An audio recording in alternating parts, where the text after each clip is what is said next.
ಎಲ್ಲರಿಗೂ ನಮಸ್ಕಾರ ವೀಕ್ಷಕರೇ. ಪಿ ಎಫ್ ಅಕೌಂಟ್ ನಿಮ್ಮಲ್ಲಿದ್ದರೆ 5 ಲಕ್ಷ ಸಿಗಲಿದೆ. ಇವರಿಗೆ ಗುಡ್ ನ್ಯೂಸ್ ಅಂತಲೇ ಹೇಳಬಹುದು. ಹೌದು, EPFO ಅಕೌಂಟ್ ಇದ್ದವರಿಗೆ ಗುಡ್ ನ್ಯೂಸ್. ಮುಂಗಡ ಹಣ ಮಿತಿ 5 ಲಕ್ಷಕ್ಕೆ ಹೆಚ್ಚಳವನ್ನ ಮಾಡಿ ಆದೇಶವನ್ನ ಹೊರಡಿಸಲಾಗಿದೆ. ಎಂಪ್ಲಾಯೀಸ್ ಪ್ರಾವಿಡೆಂಟ್ ಫಂಡ್ ಅಂದರೆ PF ಅಂತಲೇ ನಾವು ಕರೆಯಲ್ಪಡುವಂತಹ ಈ ಒಂದು PF ಆರ್ಗನೈಸೇಷನ್ ಸಂಸ್ಥೆ 5 ಲಕ್ಷಕ್ಕೆ ಹೆಚ್ಚಳವನ್ನ ಮಾಡ್ತಾ ಇದೆ. ತನ್ನ ಸದಸ್ಯರಿಗೆ ಭರ್ಜರಿ ಅನುಕೂಲವನ್ನ ಕಲ್ಪಿಸಲು ಮಹತ್ವದ ತಿದ್ದುಪಡಿಯನ್ನ ತರುವುದಕ್ಕೆ EPF ಮುಂದಾಗಿದೆ.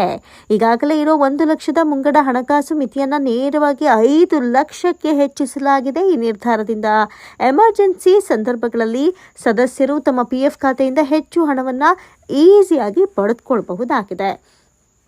ಇನ್ನು ಇವುಗಳ ಅಂಶವನ್ನ ನೋಡೋದಾದ್ರೆ, ಮುಂಗಡ ಹಣಕಾಸಿನ ಮಿತಿಯನ್ನ 1 ಲಕ್ಷದಿಂದ 5 ಲಕ್ಷಕ್ಕೆ ಹೆಚ್ಚು ಮಾಡಲಾಗಿದೆ.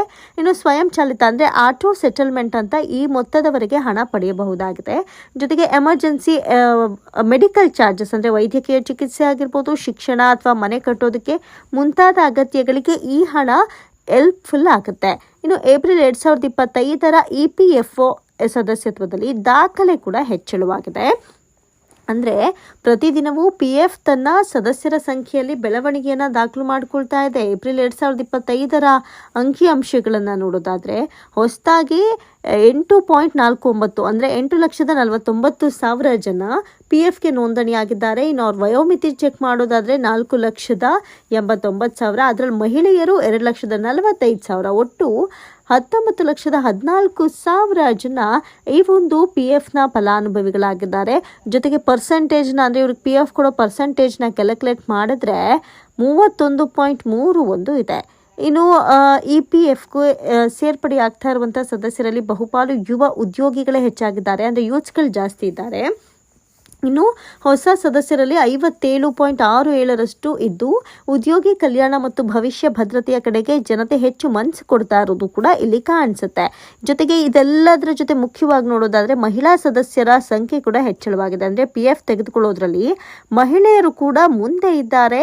ಅದರಲ್ಲೂ ಕೂಡ 2.45 ಲಕ್ಷ ಹೊಸ ಮಹಿಳಾ ಸದಸ್ಯರು ಈ ಒಂದು PFಗೆ ಸೇರ್ಪಡೆಯಾಗಿದ್ದಾರೆ. ಇದು ಮಹಿಳಾ ಆರ್ಥಿಕ ಪ್ರಗತಿಯ ದೃಷ್ಟಿಯಲ್ಲಿ ನೋಡೋದಾದರೆ ಅತಿ ದೊಡ್ಡ ದಿಟ್ಟ ಸೂಚನೆ. ಮಹಿಳೆಯರು ಕೂಡ PF ಅಲ್ಲಿ ಮುಂದೆ ಇದ್ದಾರೆ ಅನ್ನೋದೇ ಖುಷಿ. ಇನ್ನು ಯಾಕೆ ಈ ರೀತಿ 1 ರಿಂದ 5 ಲಕ್ಷಕ್ಕೆ ದಿಢೀರ್ ಏರಿಕೆ ಕಾಣ್ತು ಅಂತ ಹೇಳೋದಾದ್ರೆ, ಎಮರ್ಜೆನ್ಸಿ ಸಂದರ್ಭದಲ್ಲಿ ಧನ ಸಹಾಯಕ್ಕೆ ತಕ್ಷಣ ಪರಿಹಾರವನ್ನು ಕೊಡೋದಕ್ಕೆ ಕೇಂದ್ರ ಮುಂದಾಗ್ತಾ ಇದೆ. ಆರ್ಥಿಕ ಭದ್ರತೆಗಾಗಿ ಹೆಚ್ಚಿನ ಹಣ ಕೂಡ ಲಭ್ಯವಿದೆ.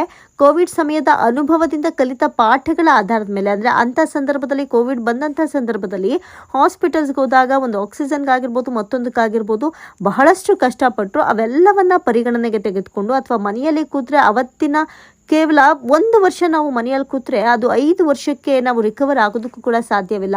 ಸೊ ಇದನ್ನೆಲ್ಲವನ್ನ ಮುಂದಿಟ್ಕೊಂಡು ಈ ರೀತಿಯಾದಂತಹ ಬದಲಾವಣೆಯನ್ನ ಕೇಂದ್ರ ಸರ್ಕಾರ ತೆಗೆದುಕೊಂಡಿದೆ. ಇನ್ನು ಸರ್ಕಾರ ಏನು ಹೇಳಿಕೆ ಕೊಡ್ತು ಅಂತ ನೋಡೋದಾದ್ರೆ, ಸೆಂಟ್ರಲ್ ಕಾರ್ಮಿಕ ಮತ್ತು ಉದ್ಯೋಗ ಸಚಿವರಾದಂಥ ಶ್ರೀ ಮನ್ಸುಖ್ ಮಾಂಡವಿಯಾ ಅವರು ಈ ಬಗ್ಗೆ ರಿಯಾಕ್ಟ್ ಮಾಡಿದ್ದಾರೆ. ಈ ನಿರ್ಧಾರದಿಂದ ಲಕ್ಷಾಂತರ ಸದಸ್ಯರಿಗೆ ಉಪಯೋಗವಾಗುತ್ತೆ.